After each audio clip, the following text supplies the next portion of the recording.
Ladies and gentlemen, welcome to the Ryan Ride Mechanic channel. How the heck are you doing today? On today's... Hold on.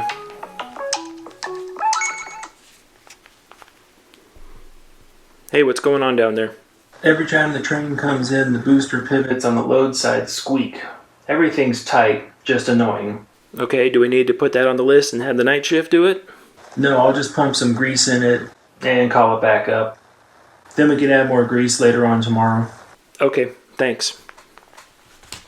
A greasy ride is a happy ride, and a clean ride is a happy ride, so don't overgrease it.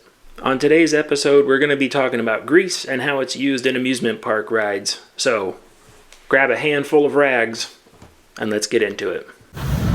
Now get ready, here we go. First of all, thank you for coming back and watching another video. I do appreciate it. First off, a joke. What do people in Greece do on their birthdays? They slip around a lot. You're welcome. So let's start at the top. To talk about grease, we need to talk about oil. So what is oil? Well, oil is whether it occurs naturally and we pull it out of the ground or synthetically and we make it in a lab. These are the molecules that place themselves between two metal surfaces and reduce the friction. Joints, bearings, and pivots all have metal-to-metal contact that produces wear under pressure and friction. The friction produced by rotation and pressure is observed in the form of heat. High-speed bearings lacking lubrication can literally weld themselves together with the amount of heat they produce under failure. So what is grease? Well, grease is a thicker form of oil. Grease is actually the exact same oil, but it's added to a thickener or a media that's used to help to get the oil molecules to stay around where it's necessary and needed. I'll do a little example. I'll use this. I'll say that this is my oil. Now here, I've made some media. This is just flour and water. That's all it is, but it's thicker, kind of like grease is. So now I'm going to take my oil and add it to my media. There we go. Now I have a nice grease. Now this is just the media with the oil particles suspended on the inside of it.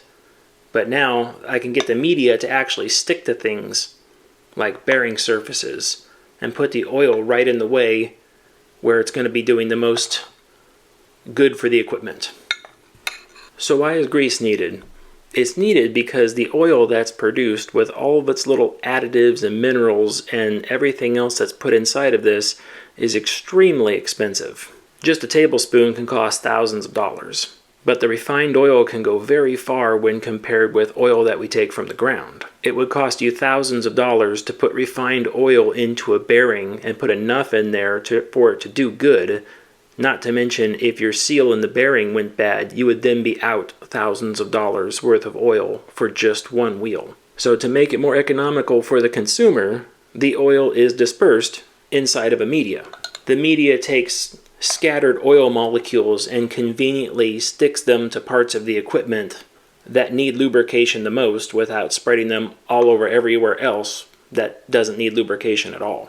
Think of the media as a helper that the oil needs to stay in the right place. We all know oil and water don't mix. The media and the grease can have elemental defenses added that can prevent water from removing the grease as well. Applications can include extreme temperature and weather, whether it be hot or cold. Some include the ability to stick to things like putting them in a metal surface, but putting the metal surface underwater for equipment that's submerged in water, such as water rides, things like that. So if oil is oil and grease is just oil suspended in media, what is spray lubricant? Well, it's the same thing actually. It's just the refined oil that's been put into a different media, something thinner, because here we don't need thickness. We want it thin actually. So now we're going to take our refined oil and we're going to suspend it in a solvent now, and we're going to do it so much so the fact that an entire can of something like say WD-40 only has a gram or two of actual oil on the inside of it. The rest is solvent and media.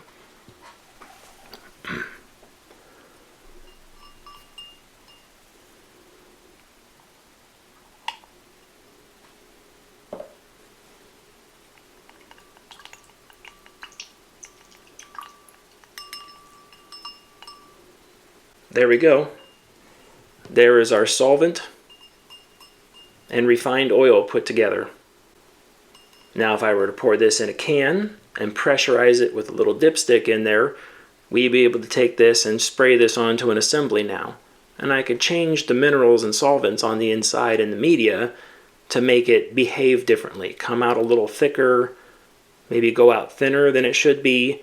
But either way, I'm still just taking the refined oil and I'm still putting it in something like a media or a solvent. So essentially, these two are both the same thing. This one can stick to something like a bearing, as opposed to this one, I should put in something a little more finite, like inside restraint components. I'll give you an idea of how well it coats. Just food coloring, but I'm using a glove for the visual effect.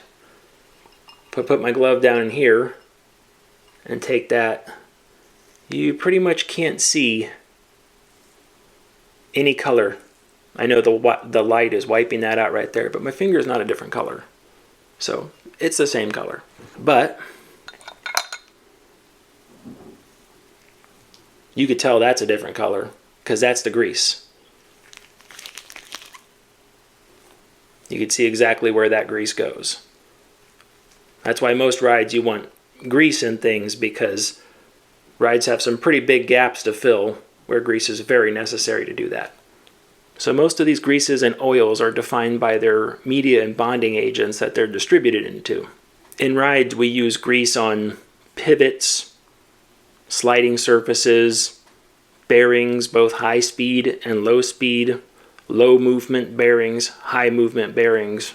Basically, if it moves, we grease it. In restraint components, it's not only critical to keep the parts greased, but it's critical to keep them greased with the correct grease. We even use grease on the track. We put it on the track surfaces to allow the road wheels to slide easier over the rails. This helps the wheels run cooler and lowers the friction down between the urethane and the steel, improving the life of the wheel itself. It also allows the train to go faster. Reduce friction, train goes faster. So in restraints, why is using the correct grease important? And this can apply to both restraints and other finite components such as chain dogs, anti-rollbacks. While these components are wearing down, whether it be in a restraint or somewhere else, they produce a finite amount of metal dust. If the metal dust isn't removed from that area, it will stay there, build up, and cause accelerated damage on all the other components in the area as well.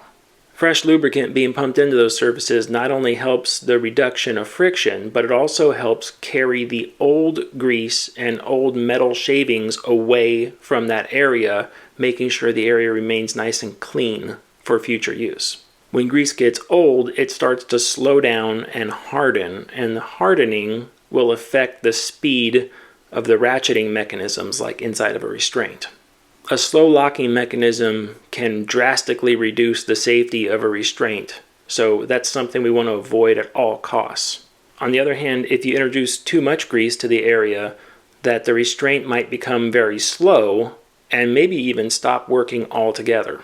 Using thick grease, although great for wear, can actually hydraulically lock the restraint in the open position to where it cannot close after that. The restraint components are very fine and high precision, therefore a thick grease going into that area acts as little tiny blocks actually holding the restraint assembly open and preventing it from closing properly. So it's important to pump in the correct grease, the correct amount of grease that the situation might call for, and then when you're done, wipe it up. Good mechanics always carry around rags with them everywhere they go to wipe up extra grease. US Tsubaki actually makes a lift chain for water rides that actually has a grease fitting on every single link, if you can imagine how long that is. Most roller coasters, however, don't have grease fittings on the chain itself. They simply just get oil poured onto the chain in some cases. So you take something like motor oil and drizzle it onto the chain once a week, maybe twice a week, depending on if the area has lots of rain, fog, high humidity, stuff like that. Things that can wash the oil off of a chain. Kluber makes an oil that actually sticks to the chain really well, but holy crap is it expensive. This is a special lubricant called Structivus. Structivus is put into an automatic oiler and dispersed onto the chain, but this lubricant's great for doing things like oiling a chain that's on an inverted ride where people sit underneath the chain, because then you don't have a lot of oil dripping back off of it. But it should definitely be used with an auto oiler. For those people who don't know what an auto oiler is, it is a small hydraulic reservoir that sits underneath the lift and on top of the lift in some cases. And what it does is it pumps the oil from the hydraulic reservoir up through a high pressure pump through these very small little lines to an area that has a bunch of hollow brushes touching the chain.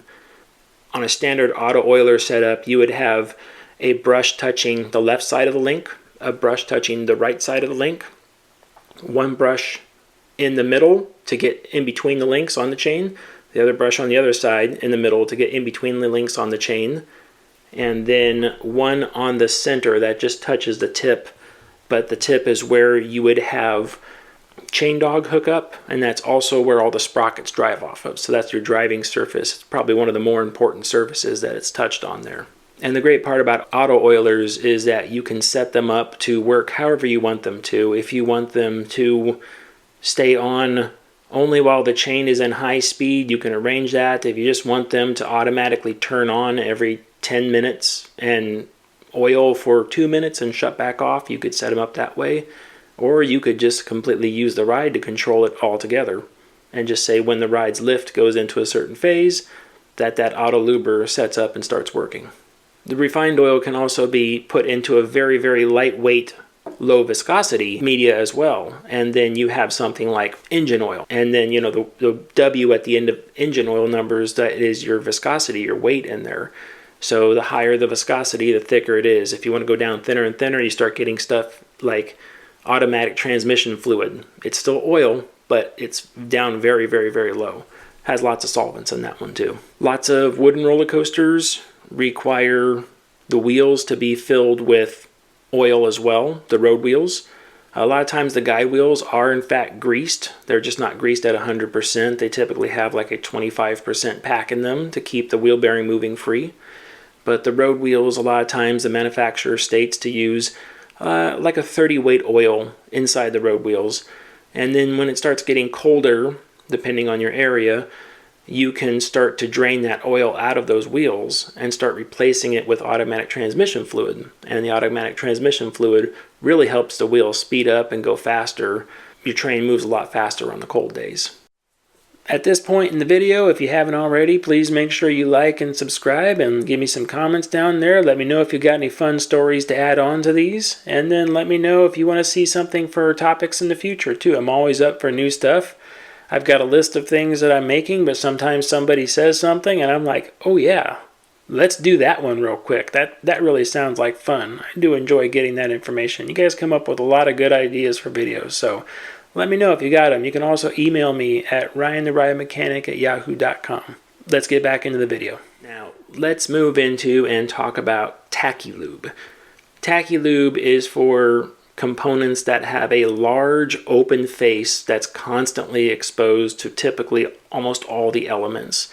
Things like large gears, slewing rings, and sliding plates. For most grease applications, once grease starts to get hot, and you start getting it wet, it tends to slide right off the surface, which is why most of these surfaces are covered.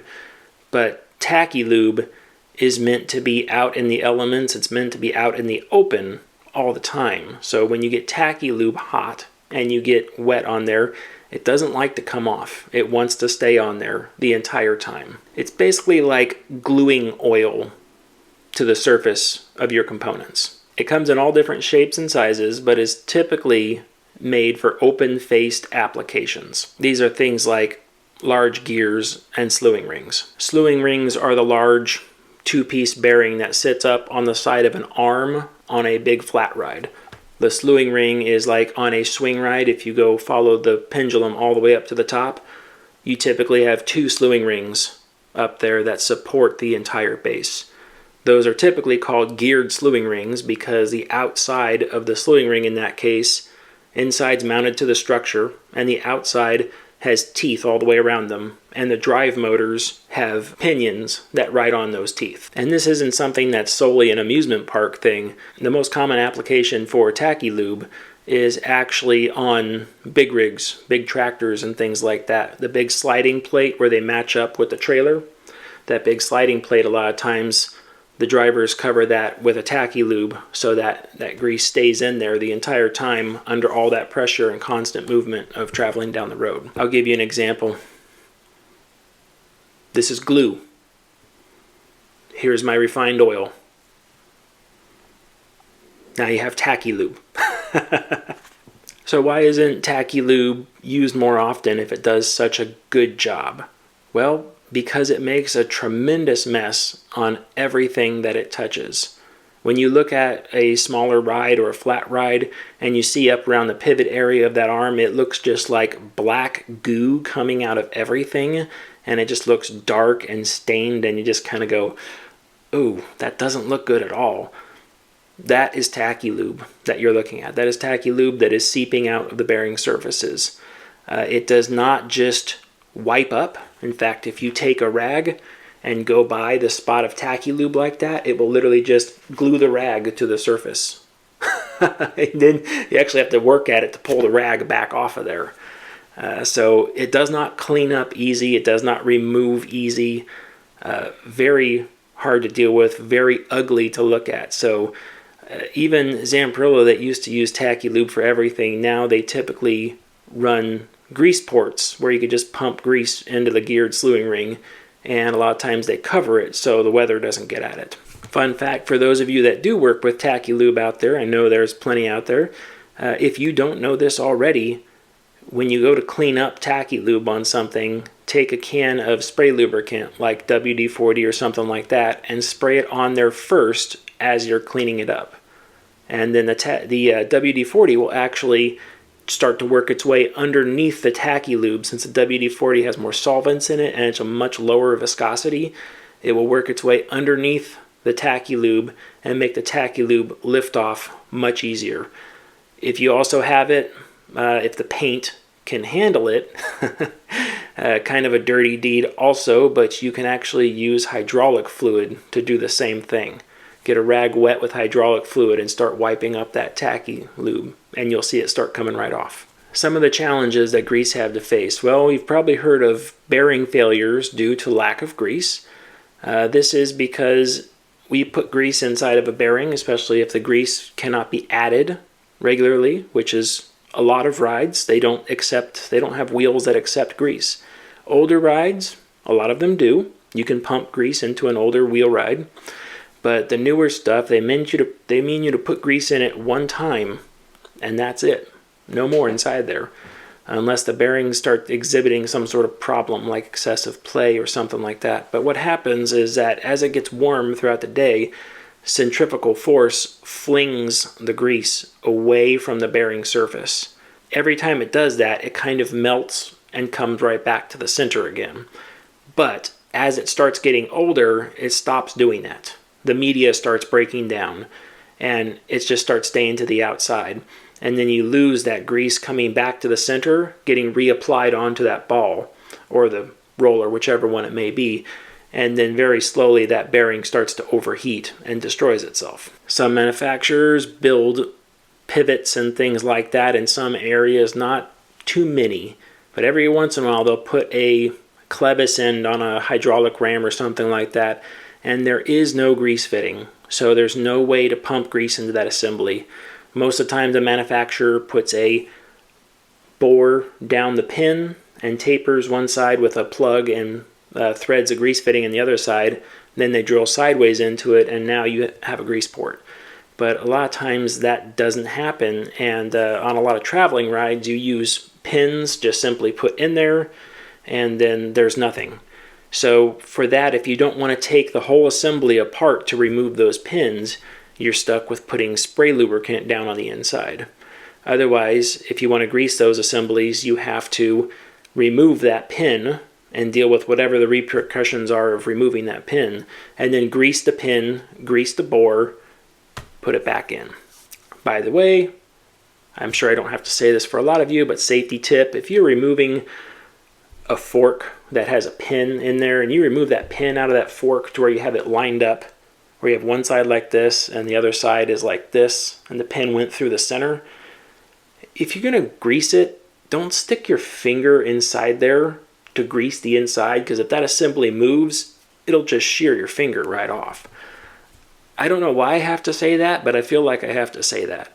Yeah, if you're going to grease inside of a bore where multiple components could be moving or have even the slightest possibility of moving, use anything. Use a stick. Use a rag wrapped around an extension, a metal extension or something like that. Put grease in there some other way. Do not use your finger to grease stuff. Using your hands is a bad idea in general, just because where surfaces around bearings slide together, they produce all sorts of metal shavings around there.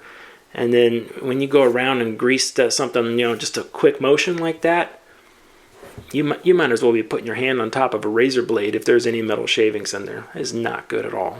Let's see, sometimes manufacturers put grease fittings in really hard areas to get to. They will put it,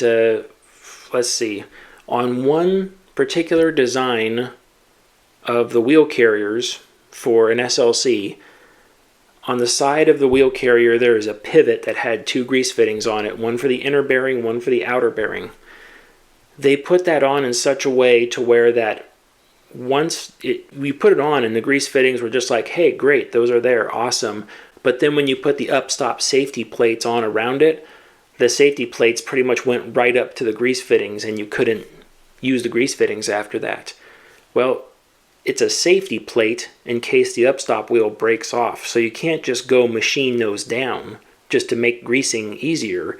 So on a lot of those, what we ended up having to do was we tried putting 45-degree fittings on them to point the grease fitting another way. But if that fitting loosens at all, it's a hydraulic assembly. All the pressure just comes out around the fitting. Nobody likes that because that means your grease is not going inside. It's just coming out right where you are. But what we ended up using was grease needles. If you've never seen grease needles, they pop onto the end of the gun. They're just a point where the grease comes out, just a very small hole at the end. And that's meant instead of hooking the grease gun on to the fitting itself, you simply just push that needle right into the ball and start pumping grease in there. Downside to those, you need a lot of pressure to push that needle in and hold it there, because grease guns produce a tremendous amount of pressure of hydraulic force on the inside, and you've got to be able to counter that with your arm, depending on where you are. Let's see, along the lines of doing those bearings, if you have the grease fitting is in a channel and it goes around to both sides, well, you typically have the load suspended on one side, so the load might be up against the top channel and the bottom channel might be open. When you go pump grease into that fitting, it goes in, branches off, tries to go both ways. It goes to the top and finds out that the ball of the bearing is sitting directly in front of it, kind of plugging it. And it puts no grease out because it's got nowhere to go. Well, on a normal grease gun, it would just push that back through there and start to come out the sides. But a lot of dual application elements like that, the grease will simply just go path of least resistance, and it will go right down to the bottom one, and all the grease you pump in just pumps right up and out of the bottom and just makes this big grease blob. On things like rides and stuff like that, it's like, okay, well, it'll kind of start to transfer as it goes around, but pretty much the top of that bearing never sees grease unless you jack that side of the train up and start to grease it like that, and that can lead to premature bearing failure inside of wheel carriers and stuff like that. Really not good stuff. So I want to make sure the grease passageways are open. And for flat rides, they like to do a lot of things. They try to make the mechanic's life easier. So they said, up in this assembly, we have 15 bearing surfaces that need grease up there. So we put the opening where the grease is supposed to come out, and then we threaded it. And then we used these special tubes connected on the back and brought all of them down to one place. And we put a nice little manifold there with all 15 grease fittings on there, and each one has a tube going up to it. Those are awesome. I love manufacturers that try to do that stuff. A lot of times, after a while, they'll bite you in the butt, however, because a lot of times those are in really hard to see places that you really can't get in and look at all the time. And then eventually you'll find out that, 3 of the tubes, they just go up and they've been popped off their fitting for a very long time. And because a lot of times this happens with slewing rings, you have like 4 grease points that go into a slewing ring. So 2 of the hoses pop off, and that side of the slewing ring is not getting grease anymore. But the other 2 are, and the bearings kind of travel along the inside. So it does kind of grease everything. But eventually you might get into an area like that, open it up, and you might, like one of those hard access areas where you have to like use a crane to take the ride apart, and you get in there and you're like, oh, look, here's 6 years worth of grease on the inside of this thing, just sitting there in a big bucket of grease underneath the thing. Not great. But remote grease lines are awesome when they are sealed up and they work right. Along those lines of grease coming out of things, when you over grease stuff and you get nice fresh grease in there, but you kind of pump everything out of the sides, you typically have to spend a lot of time cleaning the ride back up. And a lot of times it comes in 3-day increments. So you'll go out there. I would do this all the time. I'd go out on a weekly and I'd pump a bunch of grease into stuff. And as it comes out, I would wipe up the extra grease. I would go through all sorts of rags, clean it up. Okay, and I'd take that back to the shop. The next day, I went back out to the ride for my normal morning inspection. Those things were all covered in grease again because while it was running, more of that came out. And it's like, okay, so I wiped it all up again. And then typically the next day, a little bit more came out, and I wiped it up, and then the 4th day it was fine. So parks spend an enormous amount of time wiping up old grease off of rides. And now I know a lot of people are sitting there saying, well, not my park, because, man, a lot of their stuff is super greasy. They might not have the manpower to stay on top of it like they should, but you could probably trust me and say those mechanics are trying in the background. They're trying to clean stuff up, but don't know where to start when someone hands you a train that's just covered in grease from top to bottom, left to right. And it's like, how do you start aside from just not opening that train up that day and holding it down, which the park does not like. But that's one of the ways to do it, is to simply just not put it out there. Our park tried, but never got the clearance for it. We were trying to hire seasonal mechanics that weren't full-scale mechanics. They were just essentially helpers. But we wanted seasonal mechanics because they could run around to a lot of these rides and simply just clean and grease stuff, while the mechanic that was actually opening the ride could do other things. So it was a savings of time. Not only savings of time, but it's kind of a financial thing too, because if you're just paying somebody to run around and grease and clean things, there's not a lot of knowledge involved with that, and you don't have to pay them as much as a full-bore mechanic gets paid in those cases. Spray lube, although it's great for getting into places quick, spray lube typically dries on the surface and becomes a little tacky afterwards. And then what it does is it basically starts attracting all the dust and dirt in the area.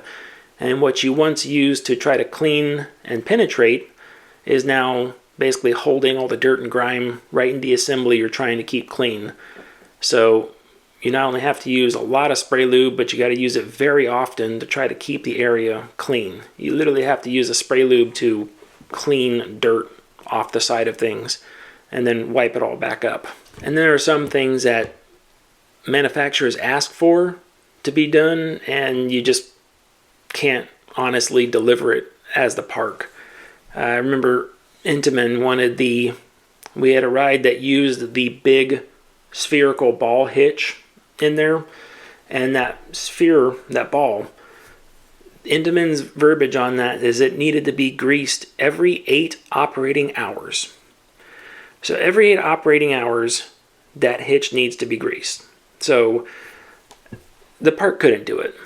The park just did not want to shut the ride down for 30 minutes while they had to have 2 mechanics go out there, grease, and then wipe it up, then run 3 cycles, then wipe it up again, then run another cycle, and then turn it back over to operations.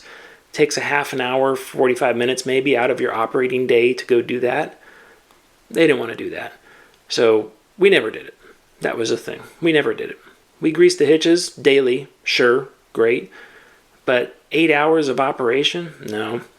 You could try to draw a line in there and just say like, okay, 8 hours of operation. What is that? Is that 8 hours of the ride actually running? I'm talking once the cycle starts to once the cycle stops. In which case, over an 8-hour period, you might actually only run the ride for about 3 hours of it. The rest of the time could be sitting in there not doing anything. I think that's about it for this video. I think this video is pretty slick. Please make sure you like and subscribe, comment down below, share it with people. That sort of stuff really helps the channel grow, and I do appreciate that. Okay, I'm Ryan the Ride Mechanic. As always, stay off the air gates. Bye.